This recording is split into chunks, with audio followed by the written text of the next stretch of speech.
Ya mungkin saya ke Dokter Widya terlebih dahulu. Dokter, kalau dokter saat ini kan memang sudah fokus meneliti dan riset terkait hal ini. Tapi ini apakah memang, saya mau disclaimer dulu, hanya riset literatur atau mungkin secara medis ada yang mulai meneliti di Indonesia, mengingat daun ganja ini termasuk psikotropika. Memiliki pun nanti kita pasti BNN sudah menunggu di depan rumah seperti apa?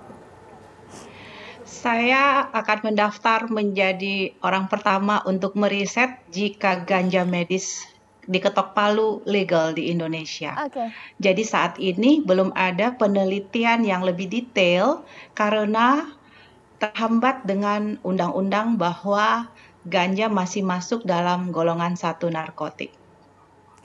Oke, mungkin sekarang saya ke Pak Kiai. Pak Kiai, ketika riset medis secara fisik belum bisa meneliti daun ganja ini, lantas kalau untuk MUI sendiri akan membuat fatwa seperti apa?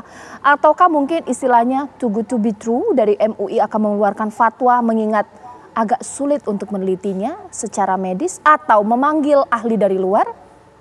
Ya, saya orang pertama yang menolak kalau dilegalkan, dalam arti disalahgunakan. Ya, kenapa? Karena terus terang aja bahwa daun ganja ini kan ibarat hutan belantara yang kalau kita tidak hati-hati ini bisa membuat umat dan bangsa ini masuk dalam tanda petik ya, perangkap yang berbahaya. Kenapa? Karena terus terang, kalau kita tidak ekstra hati-hati, baik dalam konteks menggunakan secara medis, ilmiah, maka kemudian pada saat yang sama kita akan ganja ini akan membuat kita terjebak gitu ya, terjebak dalam konteks apa? Ya penyalahgunaan. Jadi antara penggunaan yang bersifat positif untuk alat medis itu harus terukur, harus terjamin. Dijamin oleh siapa? Oleh negara. Dijamin oleh siapa? Oleh para ahli. Dijamin oleh siapa? Dijamin oleh peraturan perundang-undangan yang berlaku. Oke. Nah, dengan demikian maka penggunaan tadi itu bisa dijamin keamanannya sehingga apa? Sehingga yang tujuannya untuk kebaikan dalam rangka kesehatan, ya itu bisa terukur gitu, bisa terukur dan sekaligus bisa terproteksi. Siapa orang-orang yang akan menjalangunakan. Baik, mungkin saya ke Bu Santi. Bu Santi, seberapa yakin Bu Santi bahwa memang ganjalah dalam bentuk ekstrak minyak atau cannabis oil ini bisa benar-benar menyembuhkan derita dari Pika, Bu? Jadi begini Mbak, Pika itu kan konsumsi obat kejang itu udah 7 tahun dengan 3 macam obat kejang dan belum mengatasi kejangnya sampai sekarang. Saya concernnya itu kan sama kejang Mbak, jadi kalau kejang itu muncul pasti akan mengalami kemunduran. Dan saya melihat di luar udah dipakai untuk mengatasi kejang, kemudian ada teman yang memakai dan saya melihatnya perkembangannya signifikan. Nah itu kan pasti saya ingin mencoba juga Mbak, karena saya lihat sangat efektif begitu Mbak. Jadi ya why not gitu loh, dicoba dulu buat anak saya begitu Mbak. Oke. Mungkin saya ke Dokter Widya. Dokter Widya, ada sedikit kebingungan dari masyarakat mengingat bahwa dunia medis secara legal medis menggunakan morfin, tapi untuk ganja memang khusus tidak digunakan.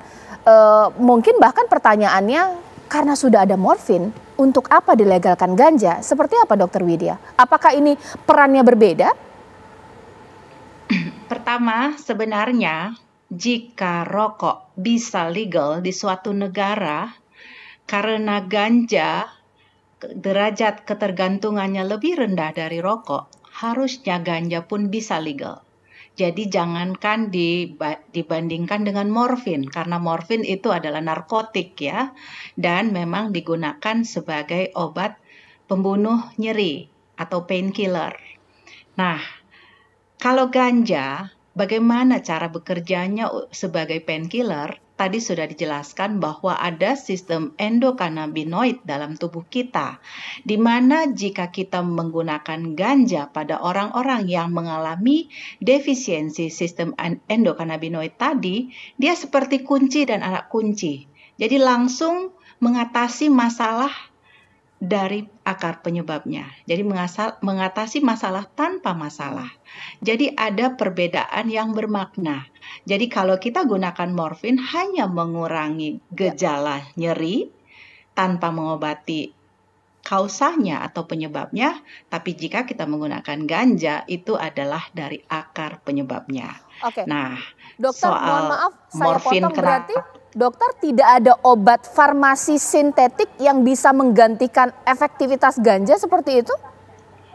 Bukan begitu. Kalau obat pharmaceutical sintetik, dia akan digunakan satu obat untuk satu penyakit atau satu obat untuk satu gejala. Tetapi untuk ganja, karena dia bekerja untuk banyak reseptor yang ada di dalam tubuh kita, antara lain untuk reseptor nyeri, reseptor gastrointestinal atau saluran pencernaan, dia bisa mengatasi rasa mual, atau bahkan nafsu makan yang menurun pada penderita penyakit kronis seperti kanker, kaheksia, dan berbagai penyakit kronis lainnya. Kemudian dia juga bisa mengatasi berbagai gangguan neurologi disorder. Jadi artinya berbagai gangguan saraf yang mungkin biasanya ada satu obat untuk epilepsi, satu obat katakanlah untuk Parkinson. Di sini dia mengatasi dari reseptor yang kita miliki dalam tubuh kita. Disinilah perbedaan ganja dengan berbagai obat pharmaceutical sintetik lainnya. Baik, mungkin terakhir di sini dengan Pak Kiai. Pak Kiai, bagaimana ini mengingat bahwa jalan panjang dan terjal untuk legalisasi ganja, tapi Ibu Santi ini di tengah dengan kesusahannya sudah tidak tahu lagi akan dengan cara apa untuk menyembuhkan derita anaknya dan berpikir bahwa CBD oil menjadi satu-satunya jalan. Ini juga menjadi kesusahan yang luar biasa. Bagaimana Pak Kiai? Ya, jadi setiap kali ada sebuah peristiwa diciptakan Allah bagi manusia, itu pasti ada hikmahnya. Ya, betul. Mengapa? Karena Allah Subhanahu wa Ta'ala Maha mengetahui terhadap hambanya, termasuk penyakit yang ada pada diri seseorang. Setiap penyakit pasti ada obatnya, ya, kecuali maut. Nah, kalau maut itu sudah merupakan takdir Allah yang ada pada diri manusia. Tapi penyakit apapun diperlukan ketelitian, kehati-hatian, kecermatan. Nah, itulah yang dalam konteks ikhtiar manusia untuk berobat dan berobat. Ya, soal bagaimana hasilnya, ya kita akhirnya serahkan kepada Allah. Kita bertawakal kepada Allah. Jadi kalau para ahli, para dokter secara sungguh-sungguh untuk melakukan ikhtiar, ya saya termasuk yang bagian dari mendorong untuk melakukan ikhtiar itu. Tapi sekali lagi jangan ada penyalahgunaan, karena penyalahgunaan itu adalah sesuatu yang berbahaya baik pada diri manusia secara perorangan, medis, maupun secara kolektif.